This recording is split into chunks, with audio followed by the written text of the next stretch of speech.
Je vais vous parler de quelque chose sur lequel le Seigneur me travaille mon cœur depuis longtemps.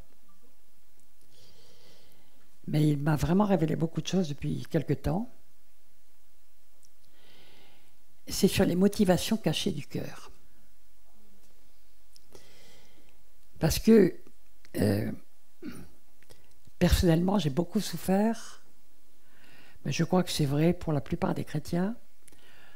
Il y a des gens qui nous côtoient pendant très longtemps, ils sont des amis magnifiques. Et puis, tout d'un coup, on s'aperçoit qu'ils avaient d'autres motivations que nous. Et tout d'un coup, ils se retournent et ils nous mordent. Ou ils nous font des coups. Et quelquefois, ça fait très mal. Parce que tout simplement, on les aime. On les aime. Et nous verrons que la Bible en parle beaucoup, des motivations cachées. Et que c'est un véritable combat en nous, parce que si elles sont cachées de nous aussi. On n'est souvent pas du tout conscient des vraies motivations pour lesquelles on fait les choses. Et le Seigneur veut qu'on soit transparent. Et donc qu'on ne se leurre pas, et qu'on leurre personne sur ce que sont nos intentions profondes. Il veut qu'on aille les chercher. Elles sont souvent très cachées. Parce que on fait des choses et on a souvent des motivations nobles pour les faire, ou belles. Et quelquefois, il y a des choses qui sont cachées en arrière-plan. Et puis, il y a toute autre chose. Et ça reste caché et pendant longtemps. Et puis, tout d'un coup, ça va commencer à germer. Et la personne, tout d'un coup, elle va changer complètement. Et moi, je l'ai vécu très souvent, parce que quand on a un ministère, on a beaucoup de gens qui viennent en disant « Le Seigneur m'a dit de venir avec toi, te servir ». Et puis, au bout de 30 ans, on voit ceux qui ont vraiment été appelés par le Seigneur et qui sont après rentrés dans leur propre appel, et puis ceux qui n'étaient là que pour se faire une identité, ou bien pour se faire un ministère dans votre ministère. Hein? Tu as connu ça aussi. Tous les ministères connaissent ça. Bienvenue au club, Philippe, tu connaîtras aussi. C'est fait, d'accord, c'est déjà commenté. Alors, Proverbe 21:2. C'est vraiment un sujet sérieux, je vous assure, le Seigneur me travaille dessus depuis longtemps, et j'ai mis longtemps à comprendre comment ça fonctionnait.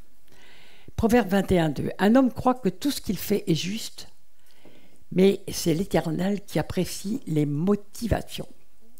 On peut avoir 36 motivations pour un seul acte. Et puis, il y a une motivation qu'on va mettre en avant, et puis il y a plein d'autres motivations cachées dans notre cœur qui peuvent être bonnes ou qui peuvent être pas bonnes du tout. Et on va en voir des exemples dans la Bible. Donc, qu'est-ce qui anime profondément l'âme d'un homme? Quels sont les esprits avec lesquels il travaille? Nous allons voir que Jésus en a parlé aussi. Et qu'on a des exemples dans la Bible. Qu'est-ce qui réellement fait? Et puis les gens peuvent se leurrer sur eux-mêmes pendant très très longtemps. Vous savez, quand on nous parle de l'église de Laodicée, moi j'appelle ça l'église de l'illusion. Parce qu'elle se croit riche, enrichie, n'avoir besoin de rien, et elle ne voit pas qu'elle est malheureuse, pauvre, nue, j'ai oublié, aveugle en plus. Et donc, elles ne se rendent même pas compte que Jésus n'est même pas dedans.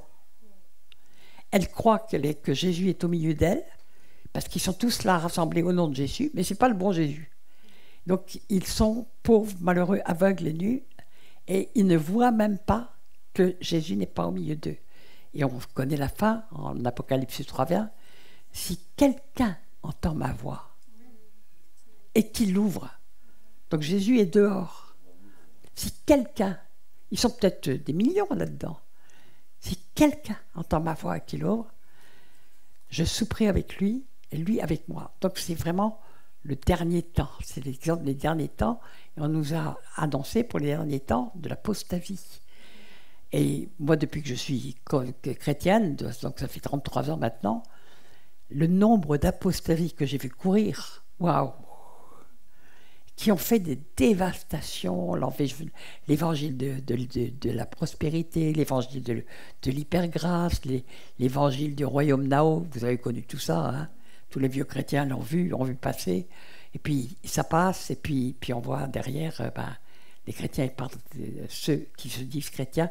Je dis maintenant, en blaguant à mes amis, je dis, je vais arrêter de vous appeler chrétien parce que c'est un mot qui m'énerve, il ne veut plus rien dire. Je vais prendre parce que le Seigneur m'a parlé avec ça, en Galates 3. Est-ce que vous êtes mort et ressuscité avec Christ? Bonjour, mort avec Christ et ressuscité avec Christ. Parce que même né de nouveau, ça ne veut plus rien dire. Les gens parlent en langue, ils se croient nés de nouveau, alors que ça ne veut rien dire. Hein? Même les satanistes prient en langue, et même les démons peuvent parler en langue. Et en plus, il y a beaucoup de gens à qui on a dit « Allez, maintenant, tu peux parler en langue, vas-y, répète. » Alors, bele, bele, bele, bele, bala, bala, bala, bala, bala, beli, bele, bele, bele. Et 50 ans plus tard, bele, bele, bele, bala, bala, bala. Bon. Et pourtant, c'est des vrais chrétiens, vous voyez. Donc, le Seigneur nous a dit de regarder les fruits. C'est pas pour rien. Vous savez, les fruits. Parce que j'ai dit, Seigneur, mais les fruits, on les regarde, on les voit comment, les fruits? Parce que avant de voir le fruit, il faut que l'arbre pousse, que les branches poussent, que les feuilles poussent, et puis que l'été arrive, et puis que le fruit mûrisse. Les fleurs. Mais il faut déjà être un spécialiste pour reconnaître les fleurs et le tronc. D'accord? Il y a beaucoup de gens qui ne reconnaissent l'arbre que quand il y a le fruit dessus.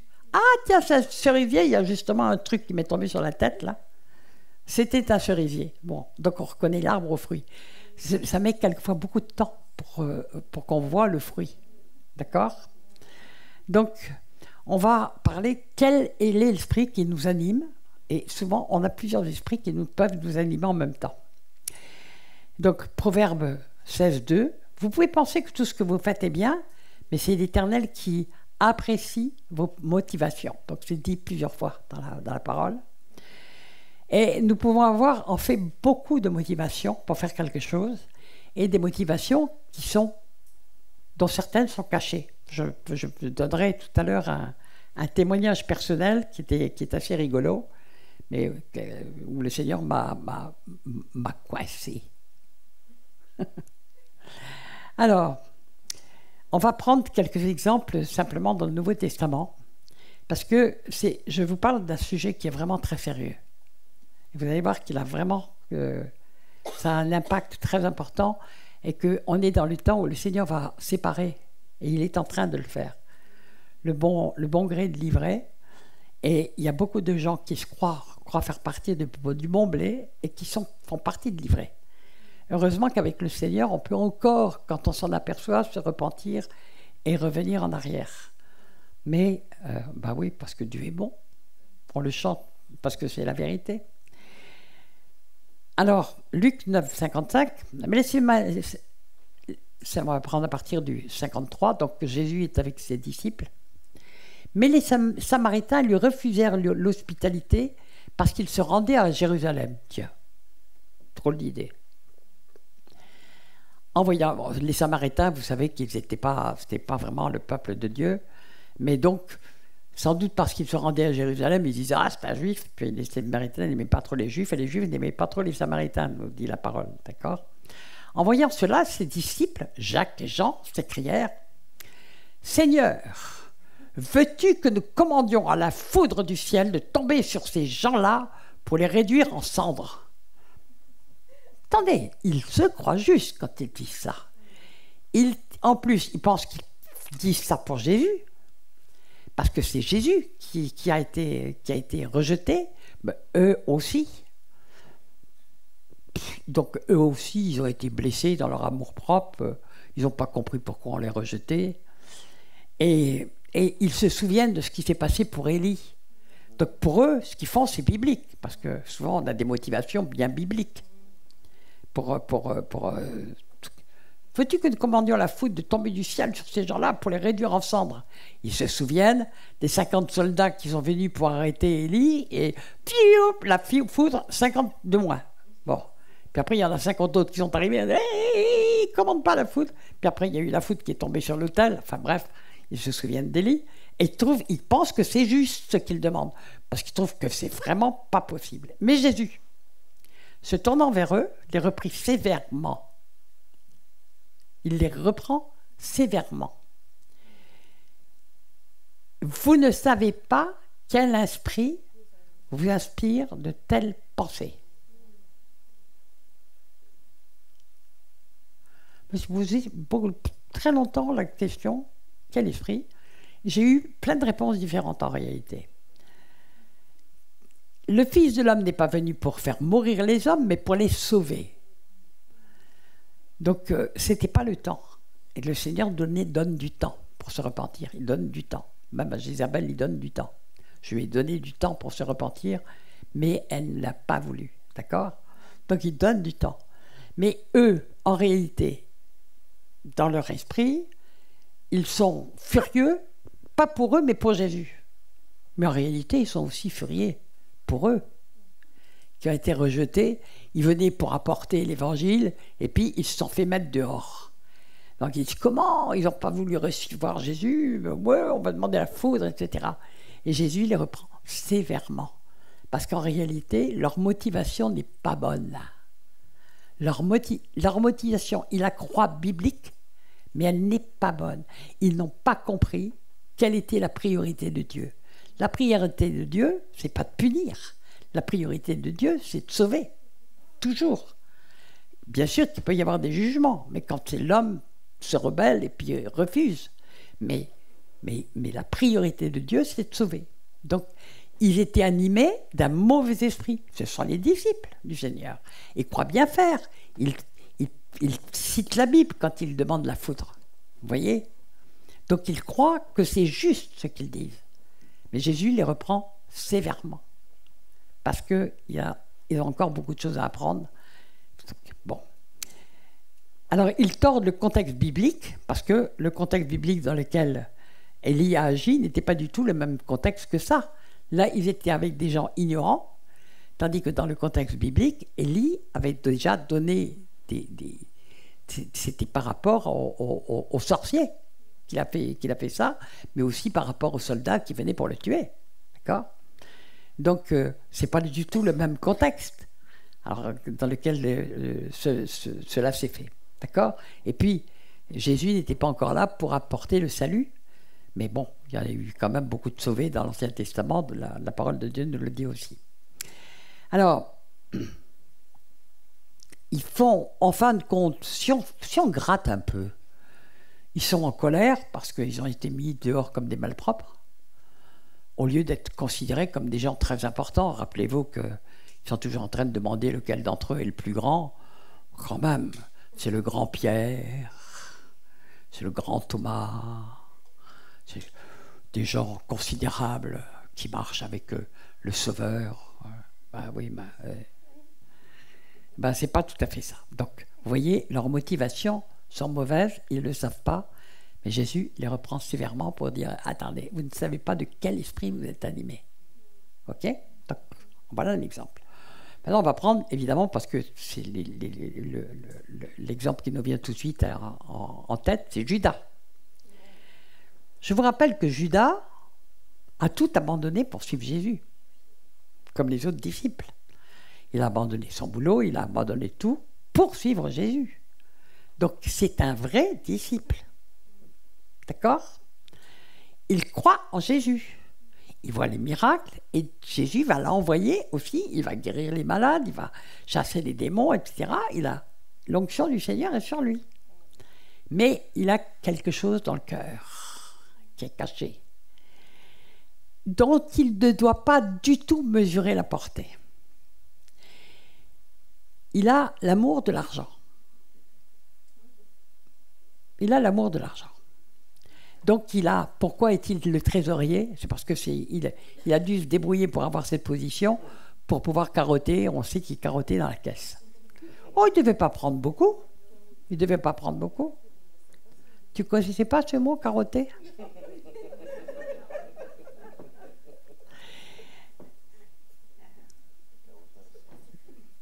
Bon, ben, ça te fait un mot de plus à ton vocabulaire.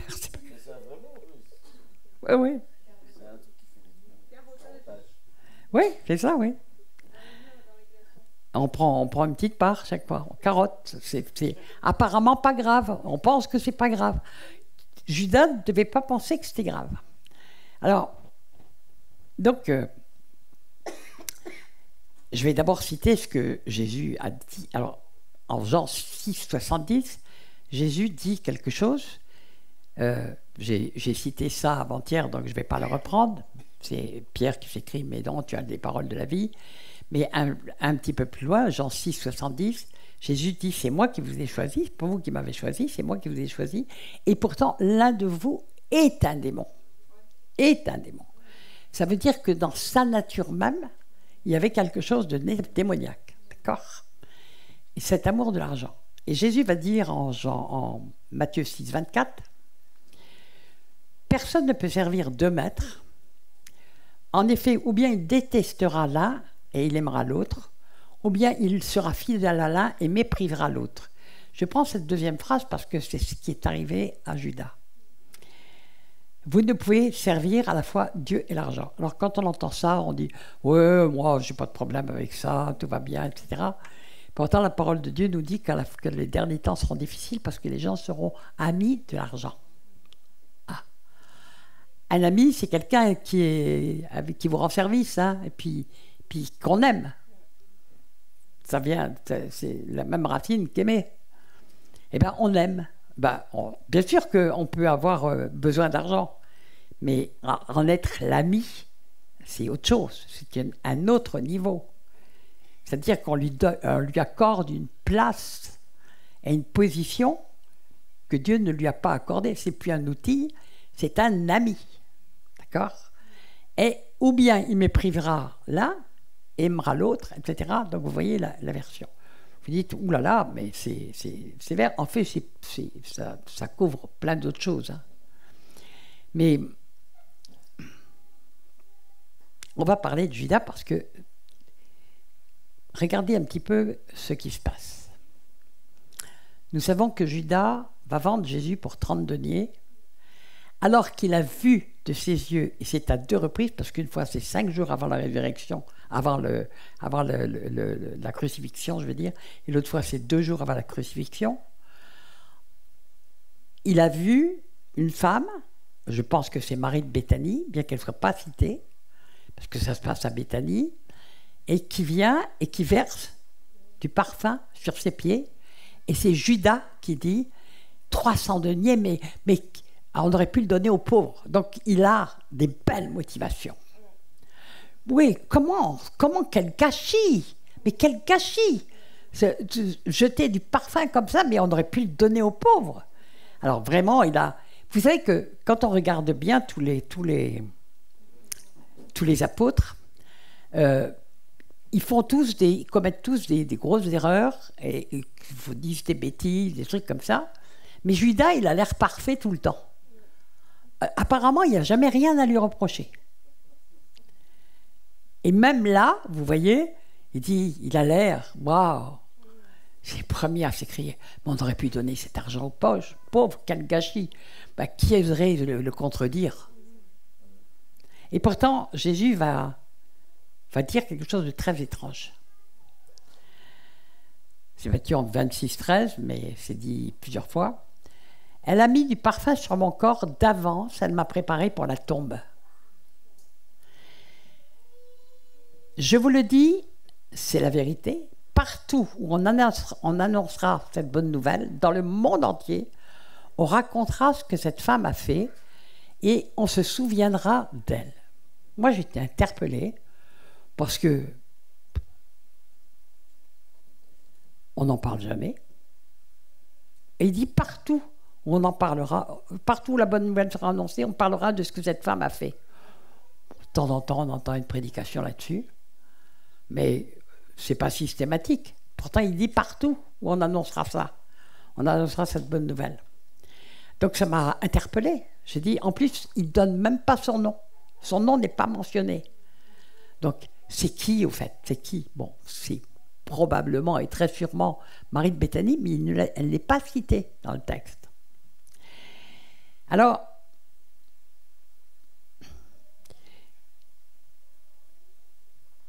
quand on connaît la suite des événements, j'ai fini par comprendre quelque chose, je ne sais pas si c'est juste ou pas, mais ce que Seigneur souligne, c'est la qualité de l'engagement. Cette femme, elle a donné ce qu'elle avait de plus précieux. Parce que Marie de Béthanie, on sait ce qu'elle faisait. Marthe s'agitait, faisait tas de choses, elle ne faisait pas des choses mauvaises du tout. Elle était en train de servir le Seigneur, de vouloir lui faire à manger, le ménage, le truc. Tout ça, c'était des choses bien. Mais Marie avait compris quelle était la valeur extraordinaire de Jésus et des paroles de Jésus. Donc elle était assise à ses pieds et elle n'en laissait pas tomber une miette de terre. Pour elle, c'était un privilège fou que de pouvoir avoir la parole de Dieu, et ça valait tout ce qu'elle avait. Parce qu'on l'a dit, et c'est probable, que ce parfum de 300 deniers, 10 fois le prix, 10 fois le prix à lequel Jésus a été vendu, ce parfum de 300 deniers devait représenter sa dot. Donc, les femmes apportaient des dots à l'époque. Et donc, c'était probablement ce qu'il y avait de plus précieux qu'elle pouvait donner. Et donc, ça veut dire qu'elle renonce même à son mariage, à tout, pour suivre Jésus. Donc, c'est ça, le vrai message. Partout, on annonce l'Évangile, ce qu'on apporte, c'est ce qu'il y a de plus précieux, et on doit lui donner ce qu'on a de plus précieux, notre propre vie. Et tout ce qu'il nous demande, donne tout ce que tu as. Ça ne veut pas dire que vous devez donner votre travail, votre maison, etc., etc. Ça veut dire, mais Jésus l'a fait par exemple avec le jeune homme riche. Pourquoi? Parce que son cœur était lié à l'argent. Il était lié à l'argent. Et quand Jésus lui cite les articles de la loi, et il ne lui en cite que 5 sur les 10, parce qu'il savait qu'il péchait sur les 5 autres. Il avait une idole qui était l'argent. Il croyait, pourtant, il était généreux, il faisait plein de choses, il faisait plein de biens, il donnait, etc. Oui, et puis il aimait Dieu, etc., etc. Mais quand Jésus lui dit, va et vends tout ce que tu as et donne-le aux pauvres. Ça, c'est Jésus qui lui dit. Il lui dit pas, viens le mettre dans ma corbeille, il lui dit, donne-le aux pauvres. Et le gars, il partit tout triste, nous dit la parole. C'est là qu'il va s'apercevoir qu'il avait un autre maître. Il croyait n'avoir pour maître que Dieu, aimer Dieu de tout son cœur, de toute son âme, de toutes ses pensées, mais en réalité, il avait un autre maître. Et donc, il est parti tout triste. Alors, on ne sait pas ce qu'il est devenu par la suite. Judas, on sait ce qu'il est devenu. D'accord? Parce que ce qui est très intéressant, et avant de parler de ça, on va faire la différence entre Marie et Marthe. Parce que Marie, elle a compris que Jésus était la chose la plus précieuse qui soit, que sa parole était la chose la plus précieuse, valait tout ce qu'elle avait. Et elle a donné pour couvrir simplement les pieds. Simplement les pieds de Jésus. Les pieds, en plus, étaient remplis de poussière. Et elle a essuyé avec ses cheveux. Je veux dire, c'est une position d'humilité extrême. Et elle était au pied de Jésus. Et vous savez, dans l'épisode de Lazare, quand il y a d'abord Marthe qui va dire à Jésus, « Oui, mais mon frère est mort, si tu avais été là, il ne serait pas mort. » Et puis, il ne se passe rien.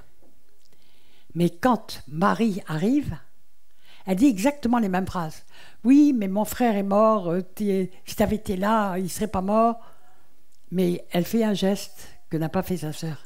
Elle tombe à genoux. Il y a une différence dans le cœur des deux femmes. Elles ne voient pas Jésus de la même manière. Elles ne voient pas qui il est de la même manière. Donc Marthe est dans le faire pour montrer qu'elle est une bon disciple, mais Marie, elle veut rien prouver, elle veut simplement elle sait qu'elle a devant, elle comprend quelque chose que sa sœur ne comprend pas, et elle tombe aux pieds de Jésus, et c'est à cause de ces paroles que Jésus va ressusciter Lazare. C'est le verset le plus court de la Bible, quand il la voit au sol en train de pleurer, les deux pleurent, mais quand il voit Marie à genoux en train de pleurer, il est écrit « Jésus pleura ». C'est le verset parmi les plus puissants de la Bible, 2 mots. Mais le cœur de Jésus a été... Et on sait ce qui s'est passé après avec Lazare. Alors, elle est en quelque sorte exactement l'antithèse de Judas. C'est pas peut-être le bon mot, l'antithèse, j'ai pas trouvé le bon mot. C'est exactement le contraire. Parce que Judas, en réalité, comme c'est écrit en Matthieu 24, 6,24, en fin de compte, il méprise Jésus. Le vendre pour 30 deniers. Alors qu'il a 300 deniers de parfum sur les pieds. Mais c'est évident qu'à ce moment-là, c'est évident quand on voit la suite, il est allé lui donner pour un SMIC, parce que c'est l'équivalent du SMIC, un 30 deniers. Il allait lui donner pour un SMIC, mais avec la conviction que c'était juste pour grappiller au passage, hein, carotter. Parce qu'il était convaincu, certainement convaincu à ce moment-là, que Jésus, comme les autres fois, allait s'en tirer. C'est pas là que c'est le plus grave. Il était convaincu parce que chaque fois que le nombre de fois où les pharisiens ont voulu mettre la main sur Jésus, puis chaque fois, il n'y arrivait pas, donc il a dû penser qu'il s'en sortirait. Mais bon, on néglige pas les petits profits, quoi. Mais on comprend après, parce que quand il voit qu'il est vraiment arrêté, et qu'il prend confiance de la portée de son acte, il se précipite chez les pharisiens et il veut racheter Jésus. Pourquoi ? Pour 30 deniers. C'est là où on voit qu'il vraiment il le méprise. Parce que les pharisiens, attendez, 30 deniers, mais il leur aurait demandé 30 000 deniers, il l'aurait donné. 30 deniers, oh, je commets un petit péché parce que c'est tout petit, là, je ne demande pas beaucoup. Ça n'aura pas de conséquences. Le pire, c'est de pouvoir aller croire qu'il pouvait le racheter pour 30 deniers. Alors vous voyez dans quel mépris il tenait Jésus et quelle valeur il avait à ses yeux. Qu'il le vende pour 30 deniers en se trompant, en pensant que Jésus va s'en sortir, il pouvait encore aller demander pardon, mais aller ramener des 30 deniers pour racheter Jésus, là, il persiste et signe son mépris de Jésus. Et on connaît la suite, il va se pendre. Et il le connaissait tellement mal qu'il n'a pas fait ce que Pierre lui va faire, parce que ce qu'a fait Pierre est aussi grave. Hein. Il le connaît si mal Jésus qu'il ne va pas se repentir et aller demander pardon, il va aller se faire justice lui-même et se pendre. Parce qu'il prend conscience de son truc et il n'a pas compris l'immensité du pardon possible de Dieu. Amen. Mais pourquoi ? Parce qu'il méprisait Jésus et qu'il avait un autre maître dans le cœur. Alors ça s'appelle une autre motivation. Mais il est probable que, parce qu'il prenait que très peu, ça lui paraissait pas grave. Vous comprenez ? Oh, c'est juste pour 30 deniers que je fais ça, mais c'est pas grave. Jésus il s'en sortira comme toujours. Il n'a pas compris. Il n'a pas compris. Il n'a pas compris qui était Jésus, tout simplement. Donc, quand Jésus dit, quand on a un autre maître dans le cœur caché, et il y a souvent des motivations cachées, qui sont des maîtres, mais qui peuvent sortir qu'au bout d'un certain temps, eh bien, ça va nous amener à mépriser Jésus, parce que l'autre maître va prendre une importance tout d'un coup, et devenir prioritaire sur tout. Alors c'est un très bel exemple des motivations cachées, parce que Judas n'a jamais pensé au départ qu'il vendait Jésus pour rien. Il voulait juste carotter un peu d'argent au passage, c'était son habitude. Personne ne lui avait jamais rien dit. Il y a plein de passages merveilleux où un des passages que je préfère, c'est le passage où Jésus, on vient demander l'impôt à Jésus, il est avec Pierre, Et il lui dit, va et tire le premier poisson venu, et dedans, dans la bouche, le poisson, il est intelligent quand même. Il a compris que s'il avait dans le ventre, il allait crever, mais que s'il avait le gardé juste dans la bouche, il aurait la vie sauve. Mais il y a une énorme somme, c'était l'impôt annuel pour 2 personnes. Je vous dis pas, le poisson, il ne devait pas être petit quand même, pour avoir ça dans sa bouche. Mais il n'avait pas de quoi, parce que Judas carottait, sans se rendre compte que ce qu'il faisait était bien méchant. C'était pas méchant pour lui. Prenez un petit peu. Prenez un petit peu. Motivation cachée. Les motivations secrètes sont des maîtres parce que tout simplement on se les camoufle à nous-mêmes. On se les camoufle à nous-mêmes et si on n'a pas le réflexe de les mettre à la lumière et de les voir, tôt ou tard ils vont prendre une place et ils vont nous faire faire des actes qui nous dépasseront. Donc il faut les connaître. C'est notre nature d'avoir des motivations cachées. On a toujours des nobles motivations pour faire ce qu'on fait. Mais dans tout ce qu'on fait, j'ai fait ça parce que ceci, comme Judas, il faudrait le donner aux pauvres. On a des belles motivations, mais quelquefois, mais dans son cœur, quelle était la vraie motivation? S'il y avait eu ces 300 deniers dans la caisse, je pouvais me servir. C'est ça la motivation cachée. Alors, on va voir aussi encore une motivation cachée. J'en ai parlé un petit peu, mais on va le voir sous un autre angle, avec Pierre. Donc, en Matthieu 16, je l'ai lu avant-hier. Donc, je rappelle simplement, Jésus lance un truc. Qui dit-on que je suis? Ouais, on dit que tu es Jérémie, Daniel, Moïse, machin. Ils ont une identité parce qu'ils marchent avec quelqu'un dont on dit qu'il est. Waouh, Élie lui-même qui est revenu, etc., etc. Donc, ils sont fiers parce que ça leur donne une stature, une position sociale. Tout le monde a entendu parler de Jésus. Donc, ils sont ceux qui ont les premiers reconnu Jésus. Pierre, il est là, puis Jésus vient de lui dire Pierre, mais c'est le ciel qui t'a révélé ça, etc. Et puis, Jésus, il met tout d'un coup, c'est pas un hasard, il n'y a aucun hasard dans la Bible, à peine a-t-il dit à Pierre, bravo Pierre, parce que c'est le ciel qui t'a révélé ça. Ouais, Pierre qui a dû gonfler ses biceps. Ouais, j'étais le premier à reconnaître le Christ. C'est moi le premier. Puis, quand je vais arriver à Jérusalem, tout le monde dira, voilà le grand Pierre, le futur pape et tout. Voilà. Mais c'est pas tout à fait ça que Jésus dit. Alors, je l'avais dit en raccourci l'autre jour, mais je vais le dire en entier. Matthieu 16, 21. Dès lors, donc, dès que ça a été dit qu'il était le Christ, dès lors, Jésus commença à faire connaître à ses disciples.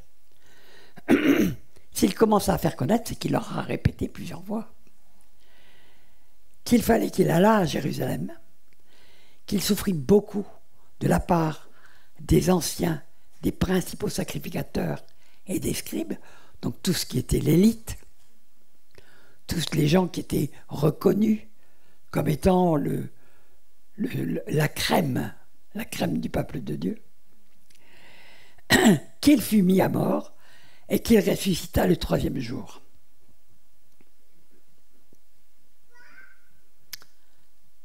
Et là, ça ne fonctionne pas du tout avec Pierre. Parce que lui, dans sa tête, on le voit, il s'est vu rentrant à Jérusalem, puis qu'il croyait que Jésus allait chasser tous les Romains, qu'il allait être le roi, puis que lui, il serait Premier ministre, forcément. Ça ne va pas du tout avec le scénario qu'il s'est préparé dans sa tête. Les motivations cachées. Il a un scénario. Il se voit déjà. Être acclamé, ouais, voilà le grand Pierre. Il s'y voit déjà. Alors Pierre, je recite ce que j'avais cité, Pierre l'ayant pris à part, bon oui, parce que tout de même, il faut ménager la susceptibilité de Jésus, se mit à le reprendre et dit « À Dieu ne plaise, Seigneur, cela ne t'arrivera pas. » Ah, quel amour! J'en ai parlé l'autre jour, mais je le redis. Quel amour! Il est convaincu que ce qu'il a fait est bien. Il est convaincu qu'il a dit cela par amour. Il a convaincu que Dieu est d'accord avec lui. À Dieu ne plaise. Il est convaincu que Dieu est complètement d'accord, que c'est Jésus qui se trompe. C'est pas possible que ça se termine comme ça. Non, c'est pas possible. Dieu permettra pas ça. Vous avez jamais entendu ça dans l'Église? Non, Dieu permettra pas ça. Ah bon? Ah, je détruirai ce temple en 3 jours. Mais non, Dieu permettra pas ça.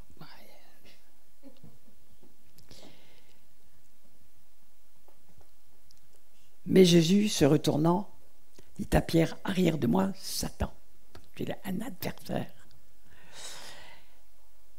Tu mets en scandale, car tes pensées ne sont pas les pensées de Dieu, mais celles des hommes. Donc nos pensées charnelles, humaines, humanistes, qui paraissent bonnes, elles sont souvent de la boue, elles sont souvent des motivations cachées.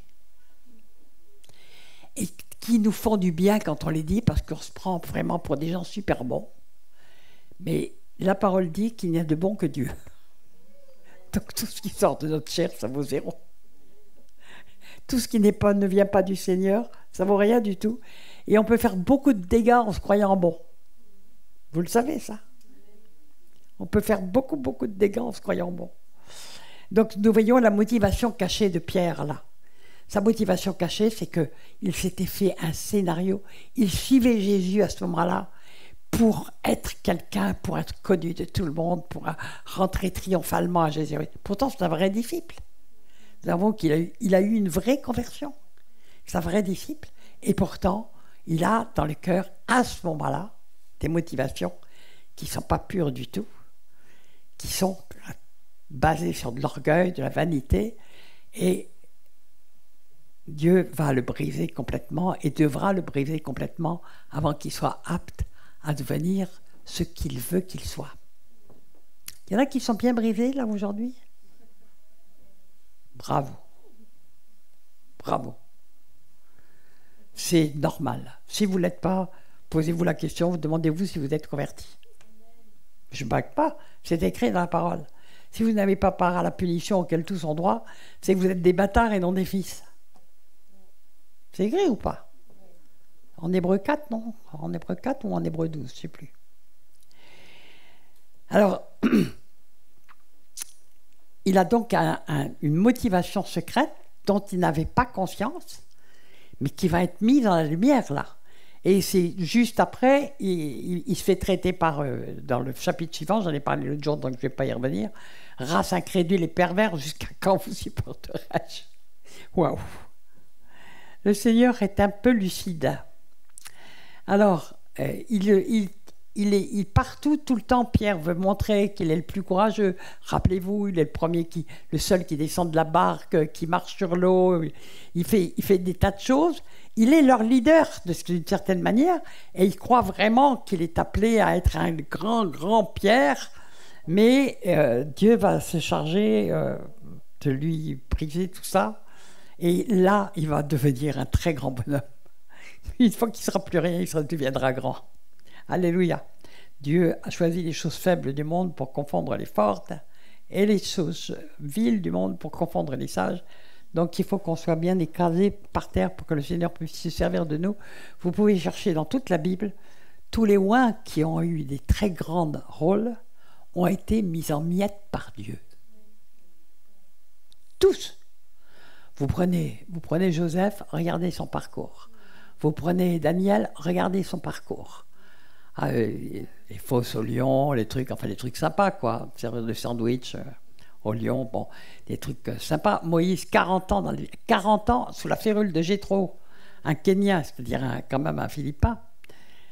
Donc, qu'est-ce qu'il a dû vivre pour devenir l'homme le plus doux et le plus patient de la terre? On peut pas imaginer ce qu'il a dû vivre pendant 40 ans dans le désert. Mais il en est sorti comme l'homme le plus tout, le plus patient, selon les traductions, on peut avoir les deux mots. Dieu l'a transformé, et là, il était prêt à être ce que Dieu voulait. Amen. Donc, il n'y a rien à faire, on doit y passer, parce que notre nature, elle est mauvaise. Et c'est pas parce qu'on a le cœur qui est changé quand on se convertit, le boulot de travail, le boulot de Dieu commence seulement à travailler à partir de ce moment-là. Et il n'arrête jamais. Même si vous avez 95 ans, il trouvera encore peut-être le moyen de vous briser encore en disant on peut faire mieux. Alléluia. Alors,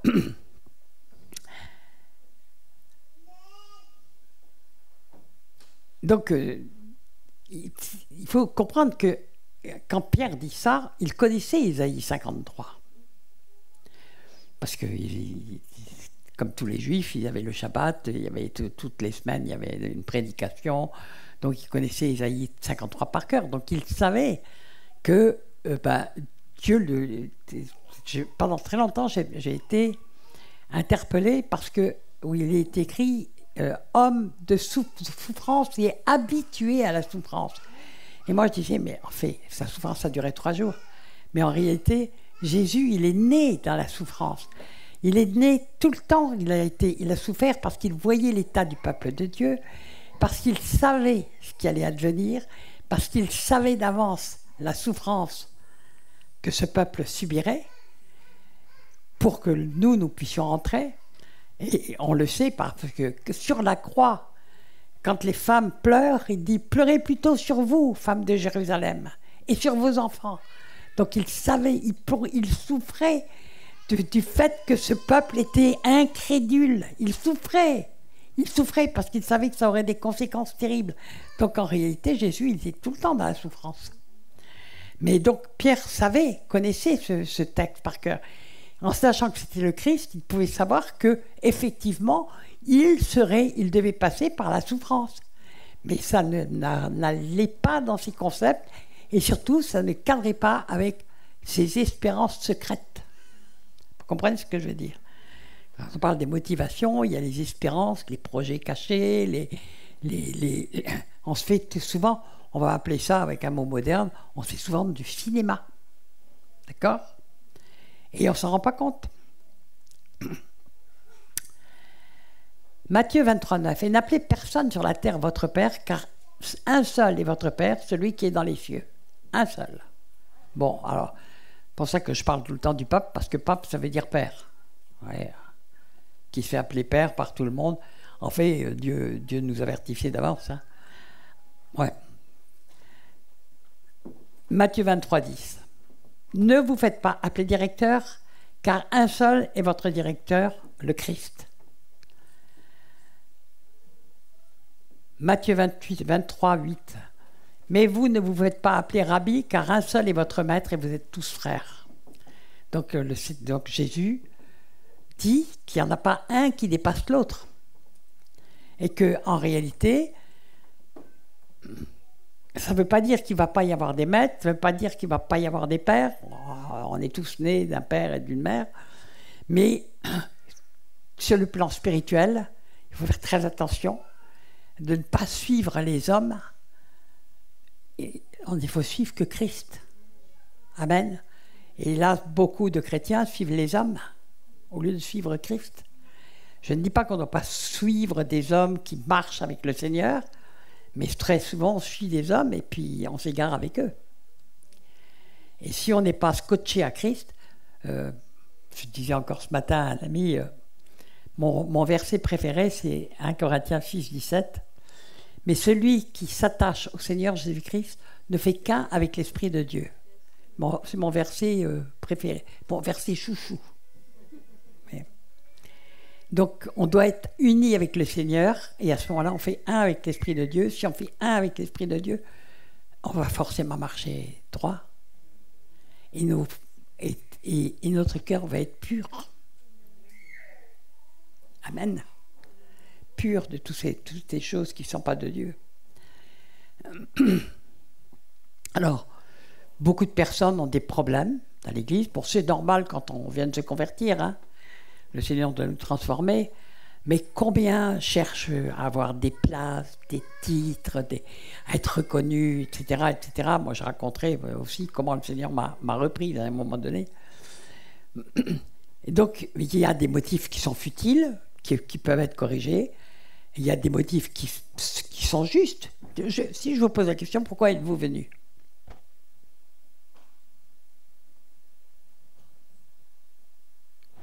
Je vous laisse 2 minutes avec ça. Pourquoi êtes-vous venu ? Il peut y avoir plein de motifs. Oh, ben, je savais que je retrouverais ma copine.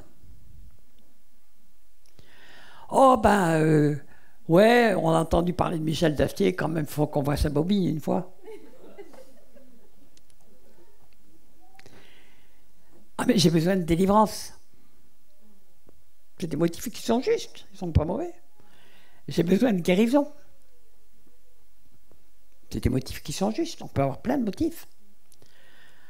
Ah ben j'avais rien d'autre à faire ce week-end, ça tombe bien.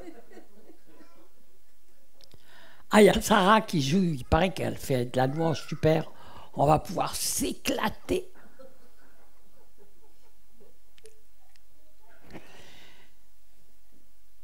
Si je vous pose la question, lesquels d'entre vous peuvent dire que leur seul mobile, c'était d'être transformé par le Seigneur ?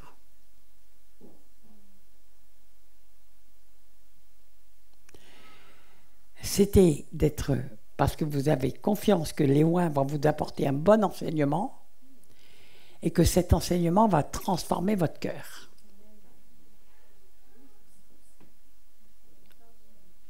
C'est pour ça que je vous pose la question.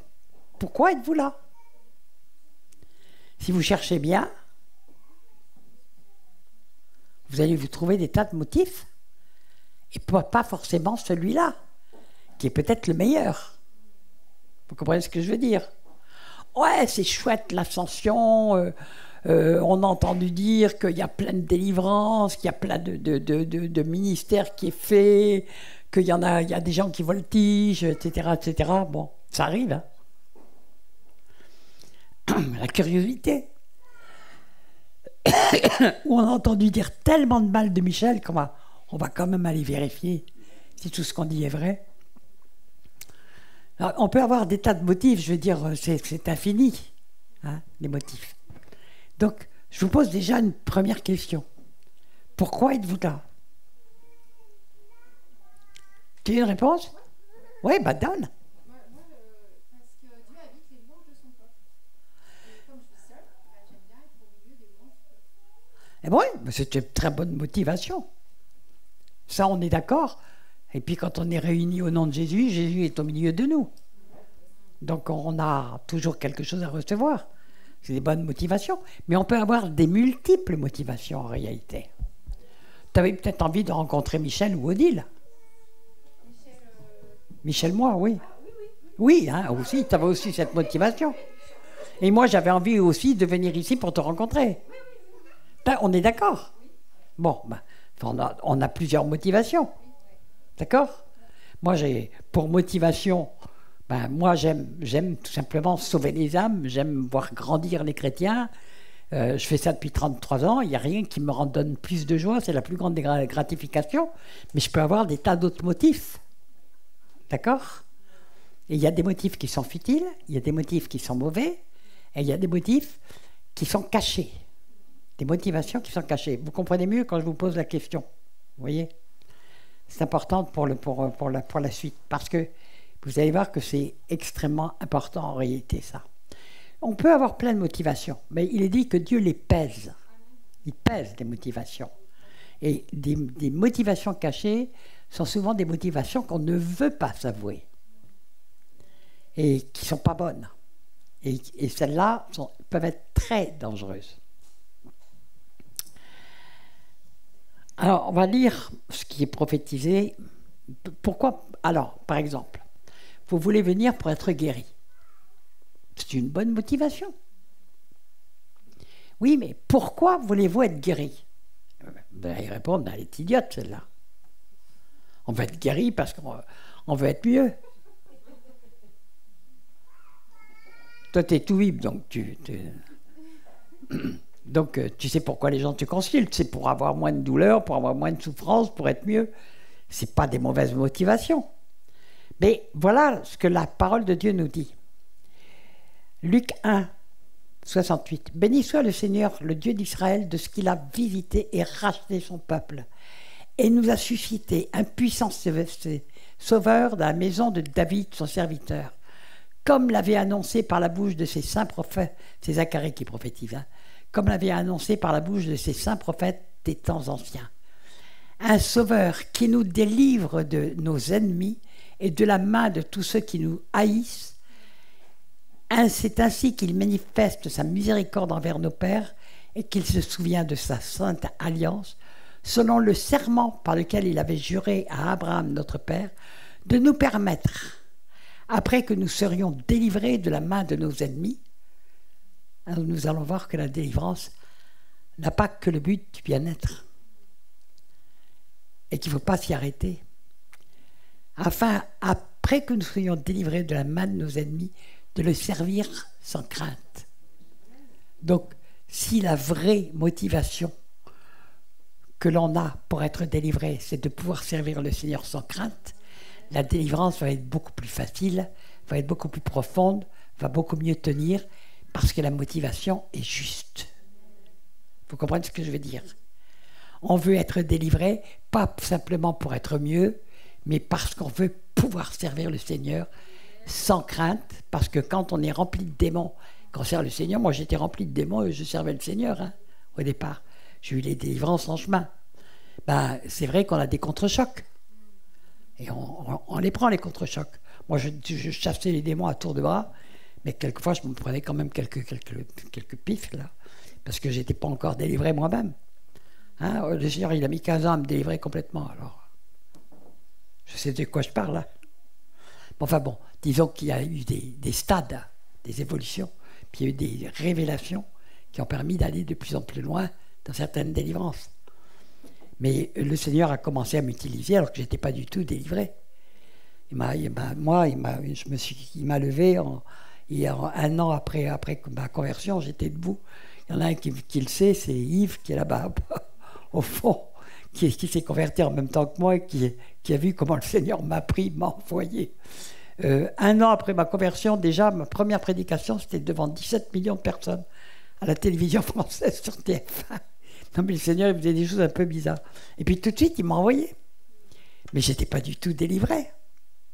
Et après, comme je le faisais parce que c'était son ordre, eh bien, j'ai reçu des très grandes délivrances. Et moi, que j'ai appelé ma première séance de délivrance, première, c'était à Toulouse, j'ai dit que j'étais passé dans la centrifugeuse. Ça a duré 9 heures d'affilée. Ah oui, ça a été... Et puis, mais tu ne peux pas savoir, c'était toute une équipe, mais toute la journée, ça a été... J'ai été dans la centrifugeuse, littéralement. Ça a été ma première grande délivrance. Il y en a eu d'autres après. Mais qu'est-ce que tu crois? Tu crois que je suis sorti de la cuisse de Jupiter? Non, pas du tout.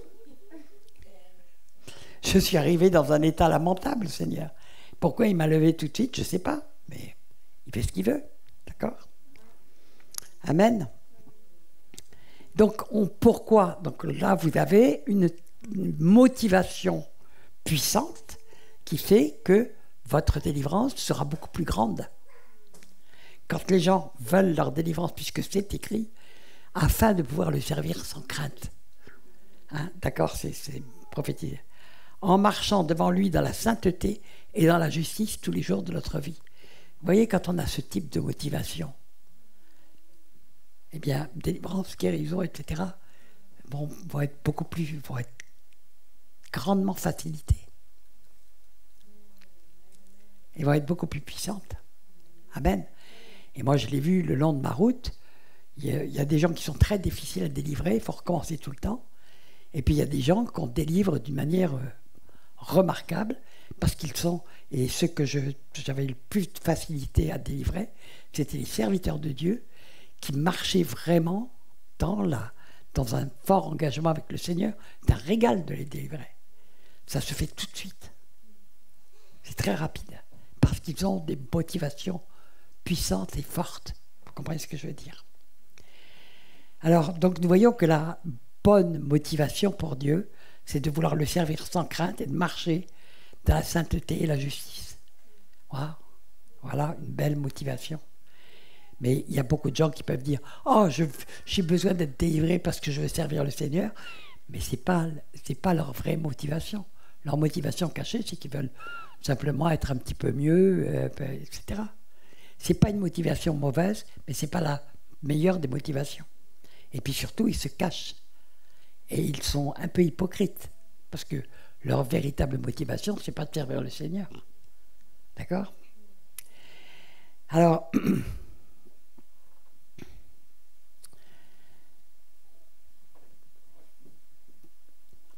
on peut aussi avoir la soif de venir pour avoir des bons enseignements. Ça, c'est une très bonne motivation. Parce que les bons enseignements sont rares. Et de plus en plus rares.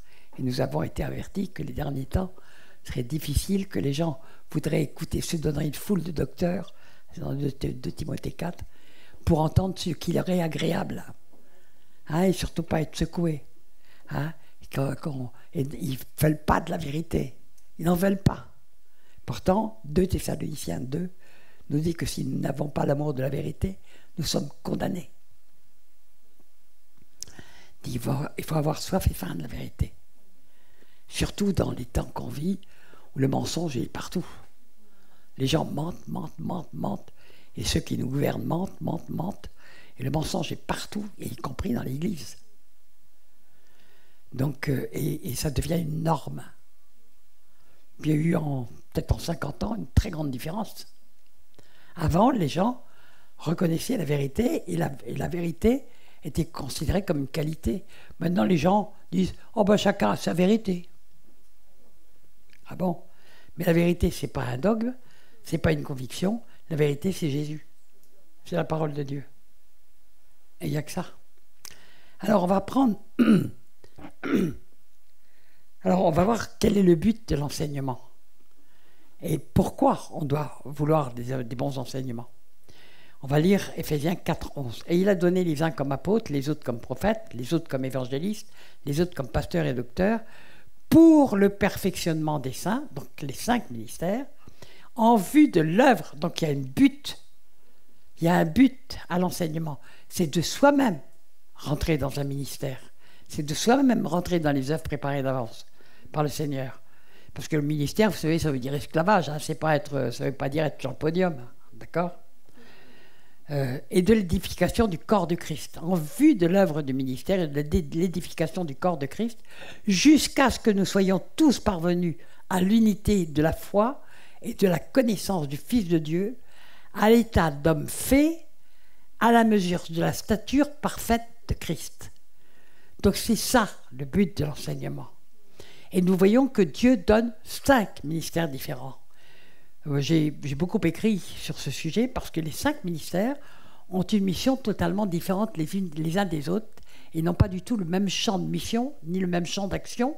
Et ce sont 5 ministères d'enseignement, mais ils n'ont pas le même enseignement. Les apôtres, les pasteurs qui ont pris un petit peu la place, ça fait partie des hérésies de l'Église actuelle. On parle tout le temps des pasteurs, mais on n'en parle pratiquement pas dans la Bible, on n'en parle que là. Et il est dit qu'il n'y a qu'un seul bon berger. Donc c'est un ministère, mais qui est important, et nous devons tous être des pasteurs en réalité. Les pasteurs faisaient partie des anciens dans la première Église. Et ils étaient chargés de l'enseignement, mais d'autres pouvaient enseigner aussi à côté d'eux. Mais ils sont chargés des brebis. Et alors, on peut avoir une brebis, 12 brebis, 20 brebis, peu importe. Peu importe. Mais moi, les pasteurs qui ont 500 brebis, je me demande comment ils font pour s'occuper en tant que pasteur des 500 brebis. Parce qu'ils ne peuvent pas y arriver. Ils ne peuvent pas s'occuper des gens. Donc, Jésus, lui, il en a pris 12 pour les former. Et puis, il y a des gens qui pensent qu'ils sont des grands pasteurs parce qu'ils ont 500 personnes. Mais bon... S'ils n'ont pas formé plein de gens pour les relayer en tant que pasteurs et s'occuper des autres, et aller délivrer les autres, aller enlever, vous savez, les brebis et les moutons, parce qu'il y a des moutons aussi. Ben, les moutons, c'est pour leur prendre la laine, les brebis aussi, pour les tondre, pour parler clair. Mais il faut aussi les tondre pour leur enlever les tiques, les mouches, les trucs, tous les trucs qui les chargent. Et puis il faut les soigner, puis il faut les garder des loups, il faut les faire. C'est un travail constant. Donc on a besoin de pasteurs, mais on a besoin de pasteurs qui ont le temps de s'occuper des brebis. Ben, j'en connais pas beaucoup qui ont le temps de s'occuper des brebis. Il y en a, mais il y en a parmi les tas de chrétiens qui ont un cœur de pasteur et qui vont s'occuper d'une brebis par-ci, d'une brebis par-là, qui ont à cœur de s'occuper d'une personne, de leur famille. Ils ont un cœur de pasteur. Et Dieu va leur donner un enseignement pour les brebis ou les agneaux, parce qu'ils vont s'occuper des agneaux, des brebis, etc. Bon. Mais le prophète, lui, il a la vision dans le temps et dans l'espace. Donc c'est lui qui peut garantir l'unité. L'apôtre, c'est pareil. Il a la vision de la construction de l'Église et surtout des personnes capables et aptes à se lever et à s'occuper des assemblées locales. D'accord ? Donc ils ont des missions et forcément, leur langage va être différent, leur enseignement va être différent. L'enseignement du prophète n'a rien à voir avec l'enseignement de l'apôtre. L'enseignement de l'évangéliste, je dis toujours, le pasteur regarde ce qui est à l'intérieur, l'évangéliste, moi le Seigneur m'a levé comme évangéliste, il regarde ceux qui sont dehors. Et donc il ne va pas avoir le même discours, parce que lui, son cœur, ça va être d'amener les païens au Seigneur. Donc il va avoir un autre discours que celui... Donc on a besoin de tous ces enseignements. Vous comprenez ce que je veux dire? Et le docteur, sa mission, c'est de prendre les brebis et puis d'en faire des lions. Waouh! Pas d'en faire des moutons, d'en faire des lions. Donc d'en faire des aigles. Ou d'en faire des... Oui, à condition que les poules pondent. Peu importe, je veux dire, peu importe. Vous savez, c'est un bestiaire, la Bible, on peut s'amuser beaucoup. Hein. Jésus a dit lui-même, combien de fois j'ai voulu vous rassembler comme une poule rassemble ses petits. C'est comparé lui-même à une poule, alors il n'y a pas de mal. D'accord? Donc, il y a un but dans l'enseignement, mais un enseignement qui ne vient que d'une personne, c'est très douteux. Et c'est comme ça qu'il y a des dérapages dans tous les sens et que l'Église est divisée dans tous les sens parce que chacun a ses petites doctrines. Parce qu'il n'y a pas l'assemblée des... Vous savez, un jour, j'étais un ministère itinérant et je peux vous dire, j'ai participé à beaucoup de pastorales et le ministère itinérant, on était un peu méprisés sur les bords parce que quand même, il y en avait pour les pasteurs. Un jour, d'ailleurs, comme j'avais encore à l'esprit 68 arts, dans une grande réunion qui avait lieu, c'était en l'an 2000, pour ceux qui s'en souviennent, avec Anaconda, vous vous en souvenez? Et ils avaient fait plein de rangs pour les pasteurs. Ils avaient fait des rangs spéciaux pour les pasteurs devant. D'ailleurs, c'était toujours les derniers arrivés, alors ça se voyait bien, leurs chaises vides. Et moi, je voyais toutes ces chaises vides, et très naturellement, j'allais dedans. Bon, déjà, les gens me connaissaient à l'époque. Donc en général, ils me disaient, Michel, assieds-toi, pas de problème. Et puis un jour, il y a une jeune fille qui faisait l'accueil comme ça, elle me dit, ah non, vous n'êtes pas pasteur, hein. Vous ne pouvez pas vous asseoir là. Ah, je dis, ah bon, parce qu'il n'y a pas d'évangéliste dans le corps de Christ? Ah non, mais c'est réservé exclusivement aux pasteurs. Alors il y avait quelques pasteurs qui étaient là, je les connaissais tous, hein. Et puis ils me connaissaient. Je dis, qu'est-ce que vous en pensez, vous? J'aimais bien la provoque. Qu'est-ce que vous en pensez, vous?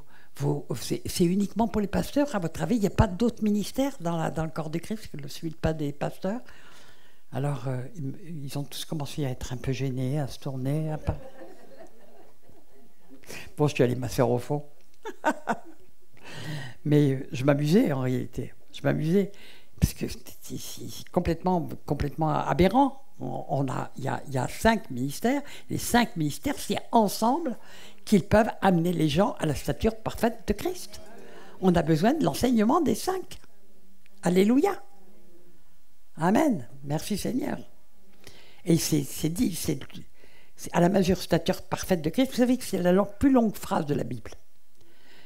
Afin que nous ne soyons plus des enfants flottants et emportés à tout vent de doctrine par la tromperie des hommes, par les ruses, dans les moyens de séduction, mais que professant la vérité dans la charité, c'est-à-dire dans l'amour agapé, nous croissions à tous égards en celui qui est le chef, Christ. C'est une seule phrase tout ça. Donc elle est copieuse, hein. C'est de lui et grâce à tous les liens de son assistance que tout le corps, bien coordonné et formant un solide assemblage, tire son accroissement selon la force qui convient à chacune de ses parties et s'édifie lui-même dans la charité, dans l'amour agapé, tout simplement. Donc, on a besoin des 5 ministères. Et si on n'a qu'un seul ministère qui fait, on est en danger. D'accord ? On est en danger. Parce que le ministère va avoir son truc à lui, tandis que les autres ministères vont apporter un autre regard, un autre regard, un autre regard, un autre regard. Et en plus, il n'y en a pas 2 qui reçoivent du Seigneur le même enseignement. Chacun reçoit des révélations et les apporte. Donc c'est ce qui fait que nous pouvons croître réellement comme le veut le Seigneur. Alors l'histoire des assemblées, je vous le dis parce que ça va être bientôt fini ça. Les assemblées de pierre appelées églises et dans lesquelles on enferme les gens pendant 40 ans d'affilée, je sais pas combien il y a de chrétiens dedans, mais moi le Seigneur m'a montré beaucoup de cadavres. Ils ne sont pas enseignés. Ils sont enseignés que dans un fil, et puis il faut la doctrine maison, etc. Et puis, c'est pas du tout biblique. C'est pas du tout biblique. Oui, l'ADN maison, c'est pas mal, oui. Les usines à fabriquer, en tout cas, pas des morts des morts ressuscités dans le Seigneur. Alléluia. Alors, il y a beaucoup de gens, par exemple, on va parler de modélisation, il y a beaucoup de gens qui recherchent les dons. Il nous est écrit et dit en 1 Corinthiens 12 que les dons, c'est pour les autres. Toujours pour les autres. Il y a beaucoup de gens qui recherchent les dons pour attirer les gens, pour attirer l'argent, pour attirer les trucs, etc. Et s'ils ont cette motivation, il va y avoir des faux dons qui vont venir de Satan. Et en fait, les gens viendront et au lieu d'être enrichis par ce qui se passe, par les prédications, par les enseignements, etc., ils vont partir plus mal et à la fin, ils seront vraiment très mal. Hein? Parce qu'il y a beaucoup de gens qui cherchent les dons pour pouvoir attirer les gens et attirer l'argent, les deux. Hein? Ou la gloire, oui, bien sûr, la gloire, le succès d'estrade. Il y a beaucoup de gens qui ont envie de se faire un nom, d'être connus, etc. Il y a quelques années, il y avait en Afrique un prophète, soi-disant prophète, que les gens venaient par millions l'écouter. Par millions. Je crois qu'il s'appelait Josué, si je ne me trompe pas. Peut-être Josua, je ne sais pas. Oui, il est mort. Eh bien, il a été tout d'un coup dévoilé qu'il attirait toutes les femmes, des trucs abominables. Et c'était un sorcier. Et pourtant, moi je connais plein d'amis qui y sont allés, qui ont fait le voyage exprès, qui disent « Ah, c'est géant ce qui se passe, etc. » Et moi, je pensais réellement que c'était un vrai prophète, et puis tout d'un coup, je découvre que c'était un sorcier. Et puis qui faisait des choses absolument abominables, qui violait des femmes, qui les attirait chez lui, etc. etc. Enfin, vraiment, c'était ouf. Alors, méfions-nous des hommes. Maudit soit l'homme qui se confie dans l'homme. On peut se tromper. On peut se tromper. Il y a des gens qui nous trompent. Ils sont des séducteurs. Ça nous est dit en Matthieu 24, car il viendra des séducteurs qui iront jusqu'à séduire les élus. S'il est possible. C'est-à-dire, si on a une petite faille, des petits doutes, n'importe quoi, si on consulte pas le Seigneur, si on ne vérifie pas dans la parole, on peut être séduit. Moi, je pourrais vous raconter plein d'anecdotes de choses que j'ai vécues, où le Seigneur m'a ouvert les yeux, mais c'était... et puis après, j'ai eu la confirmation que c'était des faux, hein, Mais les gens ne voyaient rien. Les gens ne voyaient rien. Et moi, simplement, avec un petit geste bizarre, je vais vous raconter un. Je travaillais à l'époque avec Couétou. Peut-être beaucoup d'entre vous ont entendu parler de Couétou. On a travaillé 2 ans ensemble. Bon. Et on a ouvert pas mal d'églises. Hein. On a ouvert pas mal d'églises parce qu'il savait ouvrir des églises, réellement. Et puis, un jour, il y a quelqu'un qui vient de Côte d'Ivoire chez lui et qui fait une prédication. C'était waouh, nickel, c'était magnifique. Pourtant, j'ai commencé à avoir un malaise. Et j'ai commencé à avoir un malaise parce qu'à un moment donné, il y a une jeune fille qui arrive pour lui poser, pour lui donner un verre d'eau, et il fait un geste comme ça, de mépris. Et là, j'ai une espèce de malaise. J'ai dit, cet homme n'a aucun respect de quelqu'un qui vient tout simplement lui servir gentiment un verre d'eau. Et le geste a été tel qu'elle est tombée par terre, en plus. Et là, j'ai commencé à avoir un vrai malaise. Alors après, je vais voir Couétou, je lui dis, attends, c'est pas un vrai ouin, celui-là.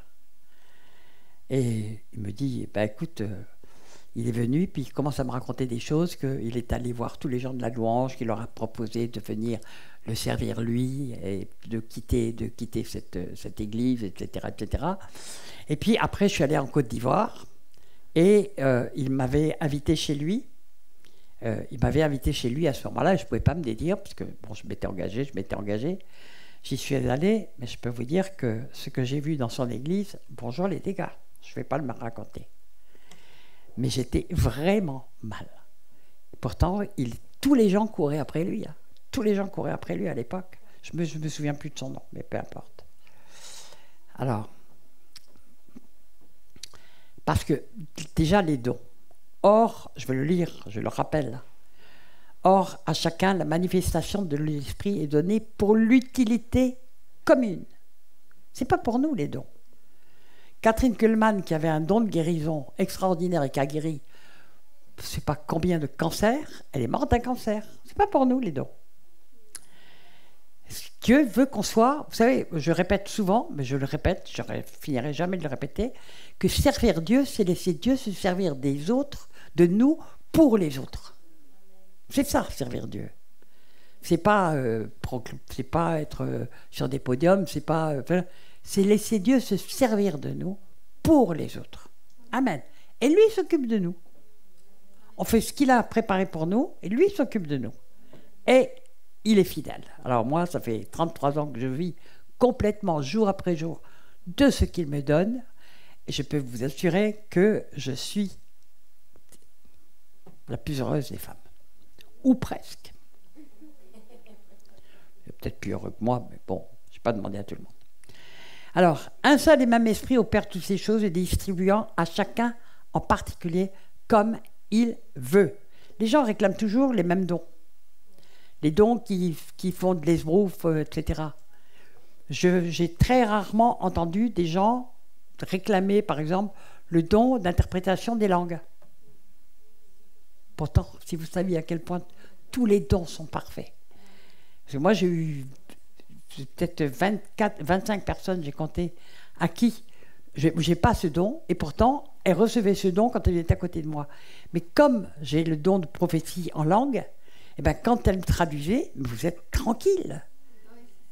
Vous êtes bien plus assuré de ne pas faire une interprétation fausse. Vous voyez ce que je veux dire ?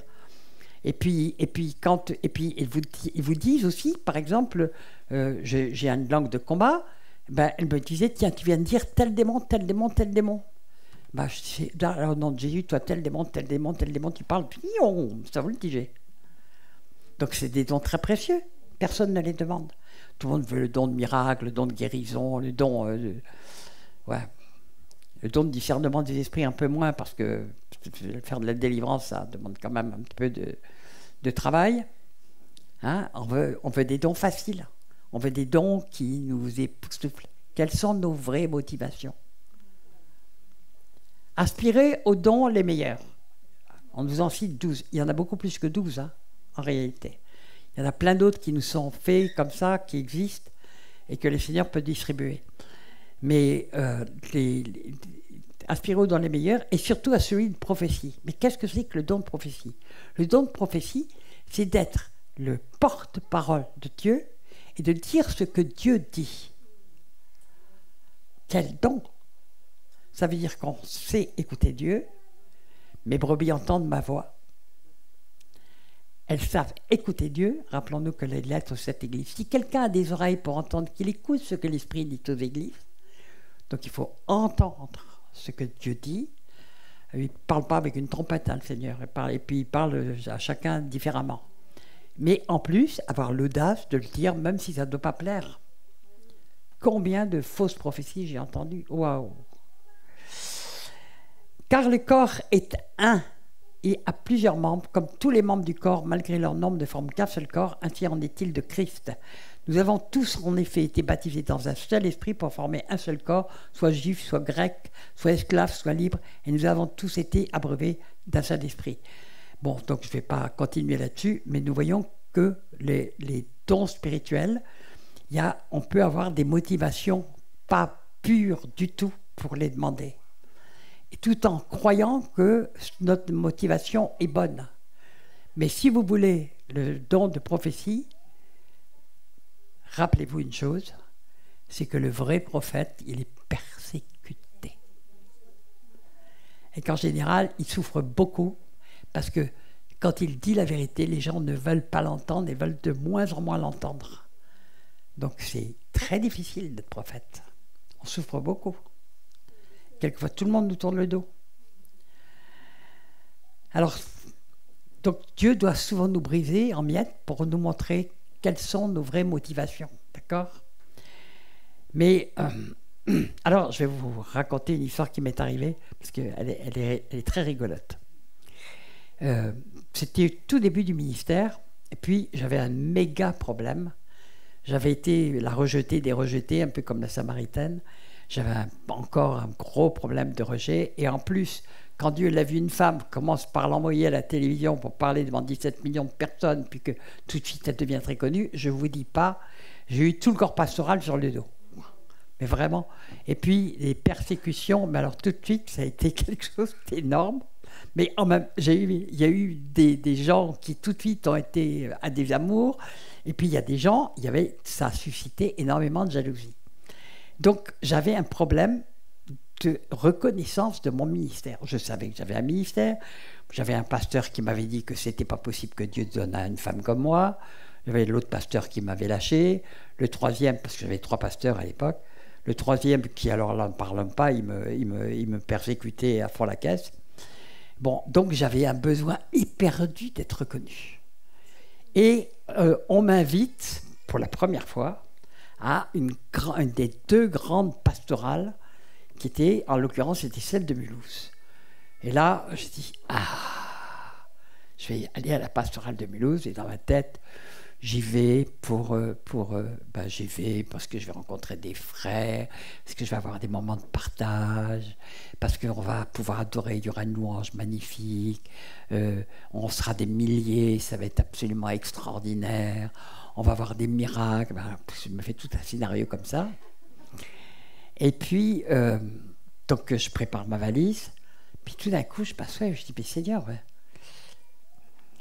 quelle est ma vraie motivation? Qui est ma vraie motivation? Pourquoi je veux aller à cette pastorale en réalité? Et la réponse, elle a fusé assez vite. C'est parce que tu as besoin d'être reconnu. J'ai dit, oui, Seigneur, c'est vrai. Ma première motivation, et elle était bien cachée, celle-là, enfin, c'était caché, disons, c'était que j'avais envie d'être reconnu au milieu de tous ces pasteurs connus, dans une grande pastorale. Et donc, je dis, Seigneur, bon, ma motivation, elle n'est pas très très belle, mais franchement, j'ai quand même envie d'y aller pour être reconnu. Mais je ne vais pas me leurrer sur ma motivation, je vais y aller quand même. Bon, le Seigneur n'est pas contre. Hein. Du moment qu'on marche dans la transparence, le Seigneur n'est pas contre. Quelquefois, on fait des choses, on dit, Seigneur, tu me pardonneras, mais j'ai vraiment envie d'y aller. Donc, j'y vais. Alors, je vous dis tout de suite que j'ai eu ce problème de besoin de reconnaissance pendant très longtemps. Parce que j'étais une femme très rejetée, j'avais 50 ans, j'avais une vie difficile. Je me rejetais moi-même, je me haïssais moi-même et tout. Il a fallu beaucoup de temps pour que le Seigneur me guérisse. Puis un jour, je suis arrivé quelque part, puis la personne m'a dit « Mais Michel, pourquoi tu as besoin d'être reconnu ? Tu l'es, tout te connaît. » Et puis, c'est comme si tout d'un coup, il y avait un baume sur mon cœur et ça a été terminé. J'ai pu chercher à être reconnu, je m'en fichais royalement de ce que les gens disaient sur moi, de m'en moquer, mais royalement, mais vraiment. Et puis, ça, bon, j'ai été guéri, tout simplement. Alors, le verset le plus drôle de la Bible, « Mes frères, regardez comme un sujet de joie complète. » Jacques 1,2, je vous cite. Alors, on s'en pense, le fait que vous ayez eu une Rolls, que vous ayez une piscine, que vous ayez une belle maison, que vous ayez une femme sublime, ou un mari absolument adorable, bricoleur en plus, ils sont formidables, bricoleurs. Mes frères, regardez comme un sujet de joie complète les diverses épreuves auxquelles vous pouvez être exposés, sachant que l'épreuve de votre foi produit la patience, mais il faut que la patience accomplisse parfaitement son œuvre, afin que vous soyez parfaits et accomplir sans faillir en rien. Donc la norme pour un chrétien, c'est les épreuves. C'est la norme. L'important, c'est la manière dont on va les traverser. Ou ça peut faire grandir notre foi, ou ça peut la faire diminuer. Mais ça va aussi épurer nos motivations. Petit à petit, on va être épuré par le Seigneur. Petit à petit, on va avoir de bonnes motivations pour faire, parce qu'on en prend quand même plein la figure. Donc il vaut mieux avoir de bonnes motivations pour faire ce qu'on doit faire. Quelquefois, moi, le Seigneur m'a envoyé dans des endroits, c'est même pas racontable. Et souvent, les gens m'ont dit, tu devrais raconter tout ce qui t'est arrivé depuis que tu es converti, que tu es parti dans tous les continents. J'ai dit, je ne peux pas le faire parce que personne ne me croirait. C'était impressionnant de voir la main de Dieu. C'est impossible à raconter, franchement. Et si quelqu'un d'entre vous manque de sagesse, qu'il la demande à Dieu, qui donne tout simplement. Donc ça fait partie de la sagesse aussi, d'avoir des motivations propres. Qui donne tout simplement et sans reproche, et elle lui sera donnée, mais qu'il la demande avec foi, sans douter, car celui qui doute est semblable au flot de la mer agité par le vent et poussé d'un côté et de l'autre. Qu'un tel homme ne s'imagine pas qu'il recevra quelque chose du Seigneur, c'est un homme irrésolu, inconstant dans toutes ses voies. Que le frère de condition humble se glorifie de son élévation, que le riche au contraire se glorifie de son humiliation, car il passera comme la fleur et l'herbe. Le soleil s'est levé avec une chaleur ardente, il a desséché l'herbe, la fleur est tombée, la beauté... Écoutez, pourquoi est-ce qu'on est là ? Pourquoi est-ce qu'on est là ? Quelle est notre espérance ? Quelle est notre espérance ? Est-ce que notre espérance, c'est d'être connu, d'avoir plus d'argent, d'avoir plein de choses que la terre peut nous offrir ? Ou est-ce que notre espérance, c'est d'être assis à côté de Jésus dans le ciel ? On l'est déjà par l'Esprit. Et puis, tout ce qu'on fait pour le Seigneur et qui est juste, ça nous accumule des trésors dans le ciel. Les trésors, ça ne va pas être des diamants. Hein. Les trésors, ça va être les âmes. Les trésors, ça va être la joie du Seigneur. Ça va être ce que le Seigneur nous dira. Ça va être aussi ce qui va ramener avec lui, pour régner avec lui pendant le millénium. Je veux dire, il faut avoir les bonnes espérances. Les bonnes espérances, elles ne sont pas sur terre. La terre, elle est foutue. Notre vie sur la terre, c'est qu'une vapeur. Ça nous est dit. Si on fait confiance dans le Seigneur, c'est petit à petit que notre espérance, ça devient vraiment de devenir avec les épreuves. On a envie d'être en haut avec le Seigneur. Et puis les choses de la terre pâlissent à sa lumière, c'est écrit et c'est la vérité. Tout d'un coup, tout ça nous semble dérisoire, ça n'a plus aucune importance. Plus aucune. Mais si nos motivations sont encore des motivations terrestres, il y a des choses qui sont justes. Vous voulez que vos enfants soient bien habillés, fassent des bonnes études. C'est pas normal tout ça, c'est sain. Bon, c'est sain, S-A-I-N. Bon, Mais il y a des choses. Mais c'est peut-être une plus grande espérance, c'est qu'ils deviennent enfants de Dieu. Vous comprenez ce que je veux dire? Les bonnes motivations, puis il y a des motivations supérieures. Puis il y a des mauvaises motivations. Il y en a, bien sûr. Alors, donc,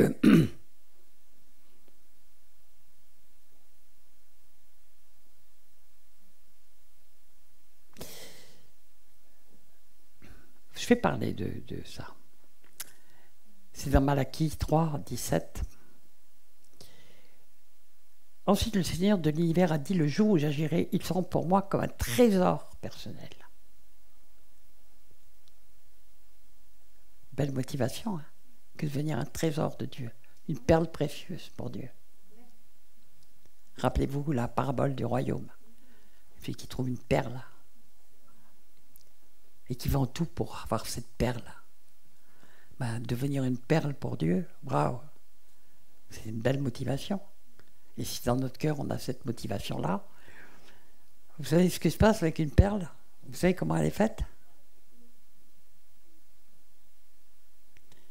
C'est au départ, une perle. Vous savez que dans le Nouveau Testament, dans toute la Bible, la perle n'est pas du tout considérée comme quelque chose de précieux. Donc Jésus était révolutionnaire quand il a parlé des perles. Puisque l'huître qui donne les perles était un aliment impur. Et la perle est formée à partir d'une impureté dans un aliment impur. Donc en fait, il parlait des païens. D'accord? Et donc la perle, elle va se former à partir d'une impureté, et c'est comme une blessure dans l'huître qui va faire qu'à la fin, il y aura une perle. Un diamant, quand vous le trouvez, c'est moche. Ça n'a pas de ce truc. Il faut qu'il soit taillé pour qu'il devienne une belle pierre. Pareil pour le saphir, pareil pour le rubis, pareil pour toutes les pierres précieuses. Vous voulez être une pierre précieuse pour le Seigneur? Il va vous tailler en pièces. Moi, je vous annonce des bonnes nouvelles quand même. Alléluia. Merci Seigneur. Et vous verrez, un trésor personnel. Je serai bon pour Dieu, pour eux, comme un père est bon envers son fils qui le sert. Et vous verrez de nouveau la différence. Et ça, c'est pour la fin des temps et c'est maintenant. Entre ceux qui servent, entre ceux qui me servent et ceux qui ne me servent pas, entre ceux qui m'obéissent et ceux qui ne m'obéissent pas. Vous verrez de nouveau, c'est-à-dire qu'on ne voyait pas la différence, mais que Dieu va permettre qu'on la voie. Et ça rejoint ce que j'ai cité en Apocalypse 22,15, que celui qui est injuste devienne plus injuste, que celui qui se sanctifie encore, que celui qui est inique devienne plus inique. C'est-à-dire que Dieu va séparer, va montrer la différence pour qu'on reconnaisse le bon grain de l'ivraie. Et on verra de nouveau la différence. C'est une promesse de la parole. On ne voyait pas la différence. Les gens ne voyaient, tous les disciples qui étaient autour de Jésus, ils ne voyaient pas la différence dans leur cœur avec leur motivation. Et Judas, il le prenait pour un ange, quoi. Il n'avait jamais de problème, Judas. Jamais ils ont pensé que c'était lui. Donc on ne voyait pas la différence.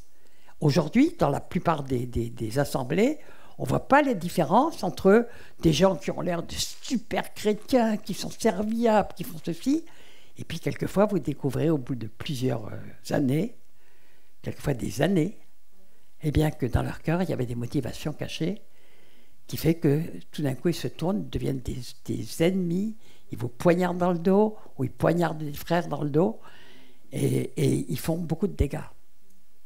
Mais on va voir de nouveau la différence. Entre ceux qui me servent et qui ne me servent pas. Moi, au début, je croyais que c'était les païens. Non, il y a des gens qui disent servir Dieu, mais ils se servent de Dieu pour se servir eux-mêmes. Ils se servent de Dieu pour se servir eux-mêmes. Et en fait, leur motivation profonde, c'est la gloire, c'est l'argent, c'est les femmes, c'est tout ce que vous voulez. Se faire un nom, se faire un truc. Ils ne servent pas Dieu, ils servent leurs propres intérêts, ils servent leurs propres motivations secrètes. Et souvent, ils ne le savent pas eux-mêmes. Là, le Seigneur va permettre qu'on voit la différence. Moi, le Seigneur de l'univers, je le dis, mon jour arrive. On est très proche de ce jour. Il est brûlant comme le feu. Ce jour-là, tous les orgueilleux et tous ceux qui font le mal seront comme de la paille. Dieu est juste. Il y a un moment donné où sa justice tombe. Ça nous est dit, je ne sais pas combien de fois dans la Bible. Ils seront complètement brûlés. Donc on n'a pas à les envier. Je ne leur laisserai ni racines ni branches. Mais pour vous qui respectez mon pouvoir, le soleil de la justice se lèvera. Il apportera la guérison dans ses rayons. Vous sortirez en bondissant de joie comme des veaux bien nourris. Et le jour où j'agirai, moi le Seigneur de l'univers, vous marcherez sur les gens mauvais. Ils seront comme de la poussière sous vos pieds. Ce jour est proche. Le jour de la vengeance de notre Dieu est proche. Il y a un grand réveil qui se prépare, mais on va voir la différence entre ceux qui servent Dieu et ceux qui faisaient semblant de servir Dieu, mais qui en fait se servaient eux-mêmes. Et ça va être rude. Et je pense que plusieurs d'entre vous, surtout les chrétiens qui sont assez anciens, ont déjà eu des chocs de désillusion par rapport à des gens qu'ils prenaient pour des chrétiens super, d'accord ? Alors je vais terminer juste par un verset, parce qu'on doit vraiment marcher dans l'honnêteté avec le Seigneur. Toujours lui dire, Seigneur, sonde mon cœur et mes reins. Mets à la lumière les choses qui sont cachées. Mets à la lumière les motivations qui ne sont pas bonnes, même si elles ne sont pas très très bonnes, mais qu'on marche en le sachant, sans se cacher, sans être hypocrite, etc. C'est pas grave avec le Seigneur. Ce qui est grave, c'est de se mentir à soi-même et de mentir aux autres.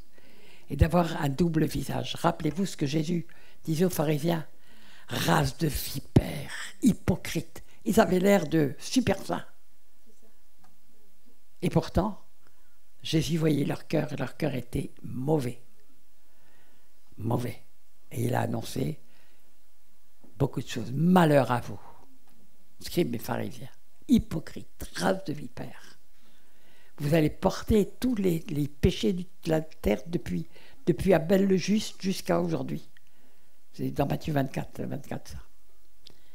C'est impressionnant. Eh bien, ils ont disparu, les pharisiens.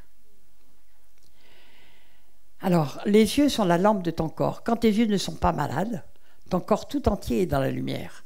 Donc, il faut être dans la lumière avec le Seigneur.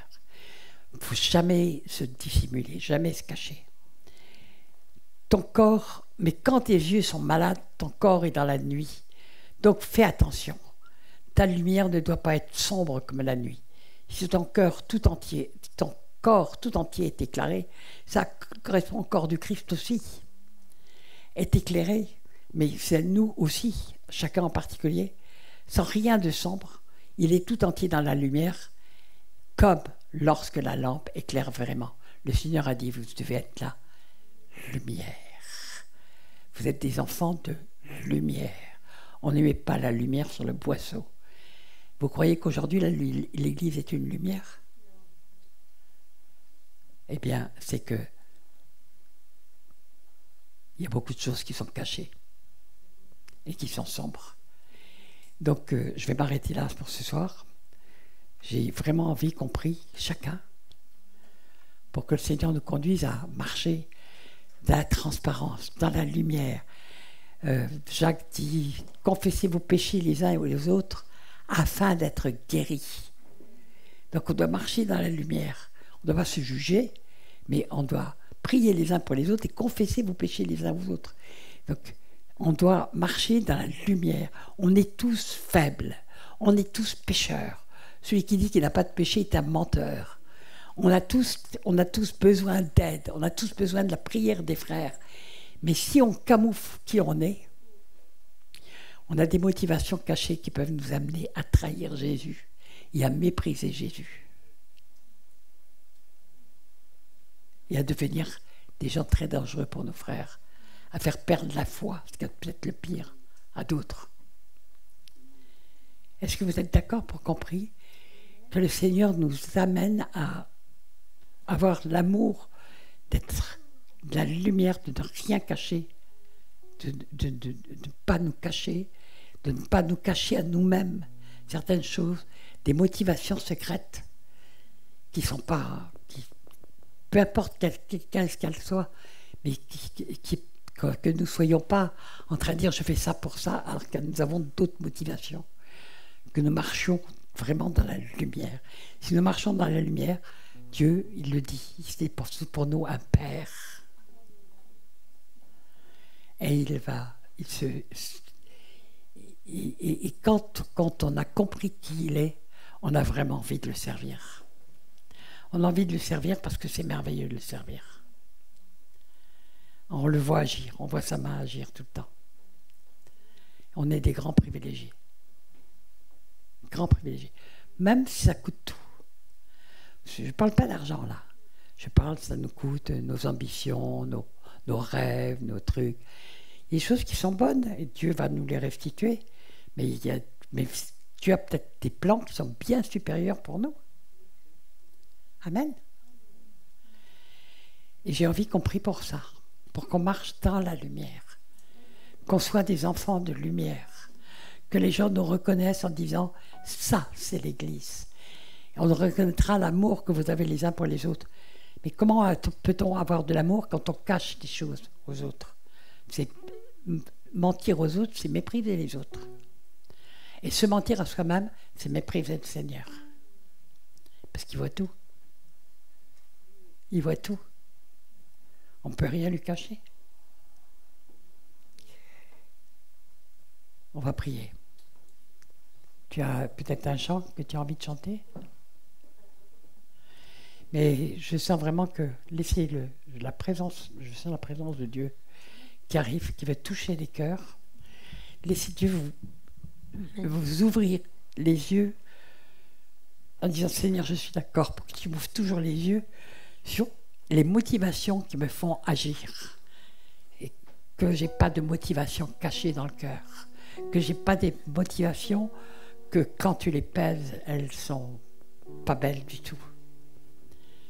Montre-les-moi, Seigneur, que je puisse te demander pardon, purifier ça par le sang de l'agneau. Dieu ne nous juge pas. Si on marche dans la lumière, il ne nous jugera jamais. C'est quand nous devenons des hypocrites pour nous-mêmes et pour les autres il est très sévère.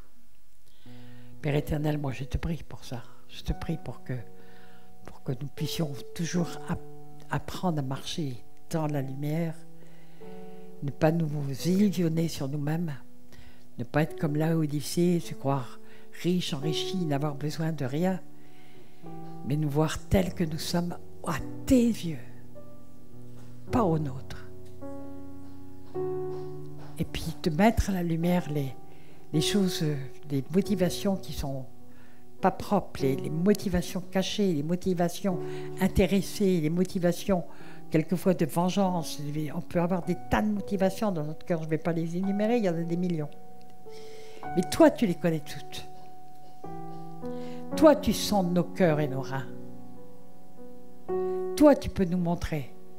Si on te le demande, tu peux nous montrer ce qui n'est pas juste dans le fond de notre cœur, dans certaines décisions que nous prenons, dans certains gestes que nous faisons, et que nous croyons justes, que nous croyons bons, et puis en fait, nous avons juste besoin de